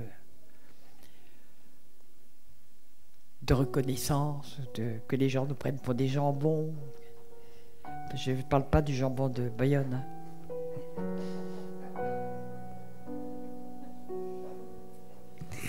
Jean, G-E-N-S, bon, B-O-N-S. Alléluia, Karabotolia, Paliacha, Tiradmaya, Rapapa. Amen, Jésus, Jessicanemaya, Parapachine. Seigneur, on a besoin de toi. Tu es la vérité. Le Saint-Esprit, c'est lui qui nous apporte la connaissance de la vérité, de la justice et du jugement. Donne-nous ton Saint-Esprit, qu'on l'ait de plus en plus en nous, à chaque instant, parce que les temps deviennent terribles et nous avons besoin de marcher dans la lumière, nous avons besoin d'être des lumières qui éclairent les autres, qui éclairent ceux que tu mets sur notre route. Et nous ne trompons pas les païens quand nous ne sommes pas vrais. Nous ne les trompons pas, ils reconnaissent tout de suite ceux qui sont hypocrites, ceux qui ont un double visage. Oh, ils se trompent pas. C'est les chrétiens qui se trompent le plus. Parce qu'ils disent, oh là là, celui-là, il connaît très bien la Bible, il cite la Bible à tout propos. On est très facilement, on est candides, nous les chrétiens. Mais on est sans fruit si on ne marche pas dans la lumière. Le Seigneur veut faire de nous des flammes de feu. Bravo! Il y en a qui ont envie de devenir des flammes de feu, là, qui embrasent les cœurs. Alléluia! Bah oui, moi aussi. Il y en a qui ont envie d'être une lumière qui permet aux gens de dire, mais on n'est pas dans les ténèbres, là, il y a une lumière, enfin, il y a la vérité, là. Tiens, telle personne, elle dit la vérité. Oui, telle personne, on peut l'écouter. Il y a la vérité qui sort de sa bouche. Jésus, quand il avait 10 ans, il parlait comme ayant autorité. Pourquoi? Parce qu'il était la vérité. Et la vérité donne une autorité. Alléluia. Et Dieu, pour nous transformer, il peut nous faire passer des épreuves. Et chaque épreuve, en général, on ne comprend pas sur le moment, mais après, on voit l'œuvre que Dieu a fait en nous, si on ne s'est pas rebellé contre cette épreuve. Parce qu'il ne nous arrive rien que le Père n'ait voulu. Rien. Il y en a qui parlent toujours des attaques du diable, etc. Mais le diable ne fait rien que Dieu lui permette de faire. Amen. Le diable est serviteur de Dieu à son corps défendant. Ben oui. Il est vaincu. Donc il y a beaucoup de chrétiens qui sont toujours en train de dire « je suis attaqué ». Oui, il y a des attaques, mais pas plus que Dieu peut permettre. Et dans les attaques, le Seigneur veut nous parler à nous. Il veut nous dire « attends, j'ai quelque chose à changer là ». Amen. Alléluia. T'en connais un rayon toi là-dessus? Oui. D'ailleurs, c'est le chant que j'ai eu à cœur, c'est « Change mon Dieu tout en moi ». Vas-y. Par rapport au message que Michel a enseigné ce soir, c'est un chant que j'ai fait hier. Mais vraiment, le Seigneur me l'a mis à cœur parce qu'il y a un passage où je dis « Pardonne-moi, Seigneur, pour toutes mes erreurs, éprouve mes pensées et purifie mon cœur. Regarde si je suis sur une mauvaise voie et guide-moi sur la voie qui mène à toi. » Et donc, je vais aussi boire un coup. Et je crois vraiment que dans ce séminaire, la ligne conductrice du Saint-Esprit, c'est vraiment Dieu qui veut purifier nos cœurs, nous sanctifier. Amen. Et je sais, il n'y a pas les paroles, mais vous pourrez sûrement chanter avec moi « Change mon Dieu tout en moi », mais le reste, je vous propose vraiment d'entrer dans votre cœur et d'écouter les paroles. Et c'est vraiment le chant que j'ai envie de chanter. C'est une prière, c'est une repentance. Alléluia. Parce qu'après un message comme ça, on ne veut pas être hypocrite, dire « je t'adore, je te loue », non. J'ai envie, Seigneur, que tu sondes mon cœur, que tu me changes. Amen. Oui, je vais d'ailleurs dire quelque chose par rapport à adorer. Un jour, témoignage personnel, hein, j'étais converti depuis 5 ans, j'étais déjà dans le ministère depuis 4 ans, oui, pratiquement 4 ans. Et un jour, tout d'un coup, je me suis saisi par l'Esprit Saint. Puis je dis, mais Seigneur, je suis une hypocrite. Je chante tout le temps le chant, je t'adore, je ne sais même pas ce qu'est l'adoration. Et j'ose dire, je t'adore. Il y a des gens comme ça. Je t'adore, oui, je t'adore. Je ne savais même pas ce que c'était que l'adoration. Et j'ai dit, Seigneur, je te demande pardon pour avoir prononcé des paroles qui ne correspondaient à rien, mais je te demande de faire de moi une adoratrice. Eh bien, le Seigneur a fait de moi une adoratrice. Je dis, parce que je voulais, tout d'un coup, je me suis rendu compte que je mentais. On chante des chants et qui ne correspondent absolument pas à ce qu'on pense. Taisons-nous, fermons notre bouche. Non, mais taisons-nous et demandons pardon à Dieu ou demandons-lui de pouvoir entrer dans... Parce que la plupart des chants de louange sont tirés de la Bible, donc c'est des vérités. Et demandons-lui simplement, Seigneur, il faut que là, tu me transformes. Amen, amen. Mais ne prononçons pas des paroles qui ne sont pas vraies. C'est pas grave de se taire sur un chant. Mais après on dit, mais Seigneur, mais je sais même pas ce que c'est que t'adorais. Je savais pas. Korapati Rabashini Maya Hadi Parabashini Maya.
Amen.